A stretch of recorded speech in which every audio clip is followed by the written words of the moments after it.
Awajire no ni udae kete udae makare udae mo kiwe tobe o àti gòkèdè ó ṣe bí ẹkún àti bọ̀ ò máa kájá sẹ́rìn. Awajire no ni udae kete udae makare o udae mo kiwe tobe o.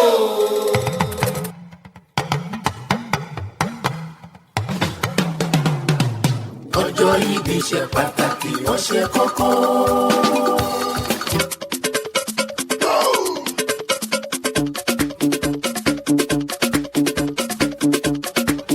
Bọ́dún bá dé òrègùn amáwọ̀ míì tuntun wọ̀ ọ̀tún lọ́jọ́ yọ ọ̀tún lóòrùn náà. Adémigòkè Ayọ̀kúnlé Victor ló tún lé lọ́dún kan sí lọ́jọ́ òní. Ẹ wá kájọ kí olóríire ọmọ wípé ó kú ọjọ́ ìbíjàre. Ẹ wá ẹ jẹ́ kájọ kọ̀wé ìdùnnú pẹ̀lú Mr Victor. Láì dóònà pẹ̀lú jẹ́ kí n wá lọ sílùú bàbá rẹ̀. Ìdànrè ni ọ́ ìwọ lọmọ wọn lóde Ìdànrè. Wá tẹ́tí bẹ̀rẹ̀ jẹ́ kó gbóríkì ara rẹ̀. Adébámiláyọ̀ ò ní kí ọ má kí ọ ń tèmi. Ìdànrè ni ọ́ ọmọ mòjú ọba ọmọ afilà sojúsoge. Adémigòkè o ọmọ àfàdán ṣẹbọ ọmọ afọbẹ sọ̀rọ̀ ọmọ làdán forí gbà lọ́ta. Ayọ̀kúnlé o ìwọ lọmọ olómi kan sọ̀wéréke tí sàn káàkiri nílé bàbá tó bí ọlọ́mọ. Omi ọ̀hún ló ń kán tẹ́rẹ́ lórí òkúta. Ó ní bí wọn ò dóhun lóhùn òun á dá wọn. Ìwọ lọmọ apàdán jẹ ọmọ afàdán fòlàlà àti gòkè Ìdànrè bí ẹkún àti sọ̀kalẹ̀ bí ẹ̀rín. Ọmọ àfilà sojúsoge ọmọ amúgbá ńlá buwó ọmọ oníbò owó àgbọ̀n ọ̀gbẹ́ni Adémigòkè o ìwọ lọmọ Ìdànrè ọmọ láǹgbàgbà tó sowó lọ́nà àgbàdà. Adémigòkè o ìwọ lọmọ olókè mẹ́rìndínlógún mẹ́rin àdúróbọ mẹ́rin àkúnlẹ̀bọ mẹ́rin àbẹ̀rẹ̀bọ mẹ́rin tó kù ó lè tẹ̀ fi ṣe lé bàbá tó bí ọlọ́mọ.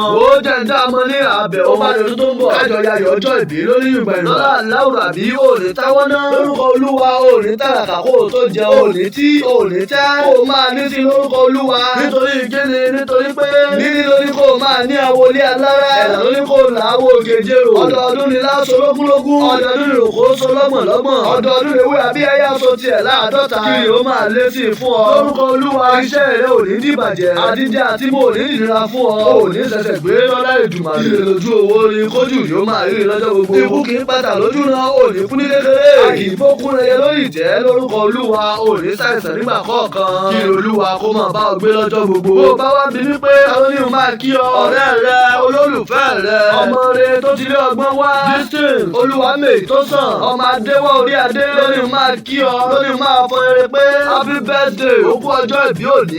Ẹ̀mí rẹ̀ á ṣe púpọ̀ lókè èèpẹ̀. Once again Adébámiláyọ̀ ọmọ àrántí ọlá. Mo kí ọ wípé ó kú ọjọ́ ìbí Mr Adémigòkè Ayọ̀kúnlé Victor live long and prosper lórúkọ Jésù.